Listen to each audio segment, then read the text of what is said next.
Hey folks, and welcome to CarStarz' 10 Cool Facts about Ray's 65 Corvette Sting Ray in the 1985 TV series Sting Ray. Fact number 1. There were two authentic 1965 Chevy Corvette Sting Ray coupes sourced for use in this short-lived only 2-season TV series. The producers found them locally in Southern California via classifieds and a small local dealer, selecting them specifically for their affordability and suitability for rigorous filming rather than pristine condition, before production relocated up to Calgary in Canada to save on production costs. Both cars had certainly seen better days, reflecting practical choices aimed at balancing budget constraints with on-screen impact. The production opted for a couple original, yet cheap-in, thoroughly used C2 Vettes to meet their needs for a hero car and a stunt/camera car, knowing they would endure constant use and occasional abuse during action-packed shoots. And they were certainly far from polished showroom pieces. In fact, the two cars needed quite a lot of upkeep throughout the production, which we'll get more into the details of a bit later. The car's humble beginnings underscore a common reality in TV production. Sometimes memorable screen heroes start out as overlooked treasures just needing a bit of Hollywood magic to stand out. Fact number 2. Under the hood, the two Vettes maintained their stock 327 V8 engines. These engines were fairly potent for their time, outputting around 250 to 300 gross horsepower or even more depending on options. While still powerful enough to fill their roles in the show, these Vettes engines were pretty much worn out for the most part, especially the stunt car's engine in particular. Both Vettes were equipped with their stock automatic power glide transmissions, a somewhat surprising choice given the Vette's sporty image in the show, some could say. The use of automatics simplified stunt driving and made it easier for actor Nick Mancuso to maneuver the vehicle during filming, however, which allowed Mancuso and stunt drivers to focus entirely on steering and throttle, ensuring smoother on-screen action. Despite their issues, the Vettes never failed to impress audiences with their apparent speed and agility on screen. The throaty growl of their V8 engines became a hallmark sound of the series, lending authenticity to chase scenes and reinforcing the car's tough, mysterious personas. Off-camera, however, the crew often battled mechanical quirks, trying to keep the 20-year-old drivetrains running smoothly enough to deliver the show's signature automotive excitement. Fact number 3. The second-generation Corvette, known affectionately as the Sting Ray, which debuted in 1963 and lasted through 1967, instantly became a classic of American automotive design. Developed under GM styling visionary Bill Mitchell, the name Sting Ray was inspired by the sleek, graceful shape of the Marine Stingray, highlighting the car's sharp contours, aggressive stance, and fluid aerodynamic form. Chevy offered numerous performance-focused options throughout its production run, including various engine options ranging up to the legendary 427, along with upgraded suspension and brake packages tailored for spirited street or track use. Interestingly, Chevrolet specifically spelled Sting Ray as two separate words during the C2 era, emphasizing the model's fresh and distinctive styling. However, when the third-generation Corvette arrived in 1968, Chevrolet simplified the branding to the single word Stingray, a subtle yet notable distinction that has persisted through Corvette history. Enthusiasts still carefully distinguish between the original two-word Stingray models and their single-word successors, reflecting a deep appreciation for Corvette heritage. On the racetrack, the C2 Vette solidified Chevrolet's motorsport reputation. Thanks to lightweight fiberglass bodies, potent V8 engines, and agile handling dynamics, these Corvettes proved formidable in competitive racing throughout the 1960s. Their notable achievements included multiple class victories at endurance events like the grueling 12 Hours of Sebring and strong showings at Daytona, firmly cementing the Stingray's legendary performance pedigree and bolstering its enduring appeal among sports car enthusiasts worldwide. Fact number 4. The two TV Vettes underwent a few striking visual modifications to establish their distinctive presence on screen. Both cars received a custom monochromatic blackout paint scheme, transforming most of the traditionally chrome trim, bumpers, and grille black. Additionally, small rectangular bolt-on lamps were added and mounted under the front bumper. These add-on lights were also painted black and usually covered, but were occasionally turned on and used in the show. This aggressive, murdered-out aesthetic set these modded Vettes apart from their typical classic sports cars appeal, lending them a stealthy, almost sinister presence. The absence of the car's original bright chrome details made the vehicles appear sleek, purposeful, and mysterious, perfectly matching Ray's enigmatic persona. This carefully crafted look ensured that the Vettes became more than just props. They were practically characters themselves, integral to the show's distinctive style and tone. Despite the menacing exterior alterations, the Vettes remained mechanically unaltered and unimproved. The cars retained their factory original drivetrains and suspension setups, ensuring ease of repair, but no performance or reliability enhancement, unfortunately for the crew. Thus, beneath their dark, intimidating exteriors, these iconic TV Vettes were essentially stock and worn, highlighting how simple cosmetic changes can dramatically enhance a vehicle's character and visual storytelling potential. Fact number 5. When production moved north to Calgary, Alberta, the two iconic Vettes relied heavily on local specialists at the Western Corvette shop for their ongoing maintenance. The shop's experienced mechanics quickly became familiar with these tired sports cars, whose high-mileage mechanical components were repeatedly pushed hard by the heavy demands of filming. Keeping the pair of Vettes camera ready required constant attention, and they often spent a fair amount of downtime for repairs. Given their heavy usage and advanced age, the Vettes frequently experienced recurring mechanical issues that tested the patience and skills of the Western Corvette crew. Common maintenance headaches included dealing with overheating problems, stubborn electrical faults, and persistent brake issues. Despite their best efforts to prevent it, breakdowns were not uncommon, often delaying production schedules. Frequent tune-ups, radiator repairs, brake adjustments, and temporary electrical fixes became routine. Fact number 6. The show's tight budget meant the two blacked-out Vettes had to do all their own acting, per se. This meaning there was no CGI, no miniature stand-ins, or even any flashy bolt-on gadgets used throughout the whole show to help it out, just the raw cars performing on film. Unlike other 80s TV show car icons, such as Knight Rider or Street Hawk, with talking dashboards or hidden weapons, these Stingrays were just meant to look cool, sound mean, and get from A to B without fancy visual trickery. In fact, the closest the producers ever came to a special effect or temporary gadget on the Vette was a single episode gag in which Ray briefly attached a slim, multiple spotlight light bar to the front bumper while tailing a suspect at night.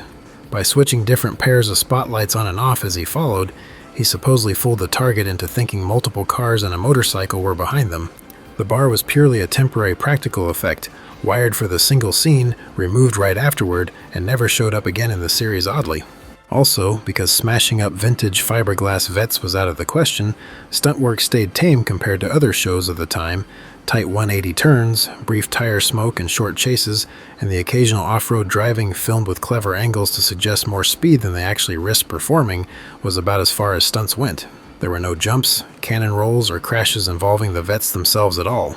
The worst damage to the stunt Vette during filming was just a cracked lower valance and a scuffed bumper after an over-enthusiastic 180 spin-out, which the crew patched it overnight so filming could continue without delays. Fact number 7. Although the two Vettes were tailored to look indistinguishable from one another on screen, attentive eyes reveal subtle hero versus stunt car differences. The hero car retained its factory interior, full door panels, and intact seat upholstery. The stunt car, meanwhile, had its passenger side seat removed often to make space for low-angle cameras and safety gear. Quick glances during hard cornering occasionally reveal that empty footwell and a bolted-in aluminum camera mount peeking under the dash, but of course it's very hard to tell since the car is so blacked out. Externally, the subtle giveaway is underside. Because the stunt Corvette carried much of the rigging, it ended up with small weld plates and threaded bosses tucked under the rocker panels where camera brackets had been attached. Another telltale is the stunt car's front bumper lip that developed a hairline crack that production filled with matte touch-up paint. These two details are also very difficult to spot on screen, viewing the low-resolution show, and of course we never really get a clear shot of the underbody either. Fans may also notice that Ray's license plate changes repeatedly. At least 4 distinct different plates pop up across the show's run, but the changes aren't random. Plates were occasionally switched up to fit the episode's plot gag briefly, while stunt footage often retains the previous tag because it was filmed earlier or reused in montage. That means you'll sometimes see the Corvette flash one plate in a chase shot, then wear a different number a few seconds later on the hero car when Ray parks and steps out. It's a small continuity error, but one more clue that 2 separate Vettes are doing the work in any given scene. Fact number 8. Once filming wrapped, the production left its hard-work stunt Vette behind at Western Corvette, the shop in Calgary that had kept it running throughout the Canadian shoot. Unlike the hero car, this one still wore its welded camera brackets, bore scuffs on the front valance, and even lacked a passenger seat, evidence of its on-set duties. For several decades it sat quietly behind the shop, recognizable only to the occasional Corvette enthusiast who happened to peek into the yard. In 2016, a British Columbia collector purchased the stunt Vette from Western Corvette and trailered it west. He documented the handoff with a small set of photos that circulated briefly on a Corvette enthusiast forum. Forum members confirmed the VIN fragment matched notes from the original 2009 thread that initially traced the stunt car's whereabouts down, cementing its identity, but the two photos you're seeing now are a couple that I could find taken from 2016, as the 2009 photos are no longer available on the web, unfortunately, as my hours of deep searching archive sites for them will attest to. Today, the stunt car remains with that private owner in BC and reportedly is still largely preserved in as-film condition. The exterior still carries its blacked-out trim, though has since lost the bolt-on bumper lamps it once had, and inside, the missing seat and floor pan bolt holes are left from its stunt work past. According to the owner's last forum update, the engine is awaiting a rebuild, but he has no plans to repaint or over-restore the car, preferring instead to keep the battle scars that make it unmistakably the Stingray Stunt Vet. Fact number 9. In stark contrast to the Stunt Vet, however, the Hero Vet quietly vanished from public record after production. Studio logbooks show the car was transported out of Stephen J. Cannell Productions in the early 90s, after which the title passed to a private party whose identity was never disclosed. No photographs or bills of sale from that handoff have surfaced, and the car never appeared in trade paper ads or studio property auctions thereafter.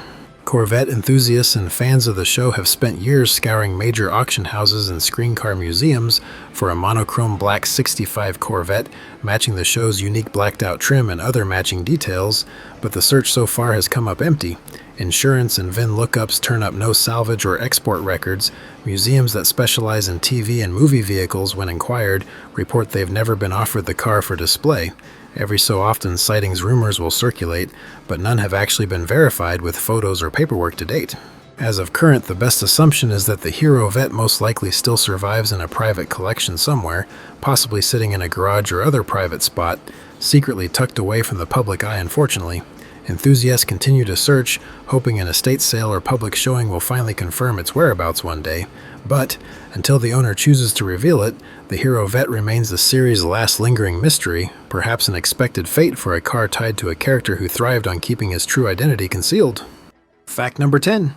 Looking into the scale model arena, fortunately due to the high popularity of Corvettes in general, there have been a slew of C2 scale models released over the years by various manufacturers, and there was even one official Stingray show model kit released, in fact. If you're looking for a decent quality diecast 1965 Stingray in general, this nice 1/18 scale one here from Maisto is probably your best bet, as it has a decent level of detail and is also still widely available on the current retail market for around the $50 mark. As for model kits, there was indeed an official Stingray TV show, 1/25th scale 65 Vet released by Monogram, but it is a fairly rare kit on the resale market today and only occasionally pops up on eBay. However, fortunately the mostly same kit was re-released as just a regular 65 Vet sometime after, and this one was more widely available and can be found fairly easily on the resale market, and there was even a 1/8 scale version of it, made as well also widely available for those who like the larger scale model kits. However, if you're after the highest detail, highest quality 1/25th scale C2 Corvette model kit available on the market, that would be the skill level 467 Vet kit here from Revell that can be had for around $26 on the current retail market. I will put links to where you can get the Maisto diecast model and the Revell model kit in the description below for those interested. By the way, folks, I recently started a new and also film-related and similar format YouTube channel called Mind Litter. If anyone is interested in hearing more about our favorite movies and TV shows beyond just the cars, such as other behind-the-scenes info, filming locations, and actor-related tidbits and such, I will put a link in the description below for those interested in checking it out. Well, there you have it, folks. Thanks for watching, and make sure to hit that subscribe button if you like what you saw here. You guys are all great. See you next time.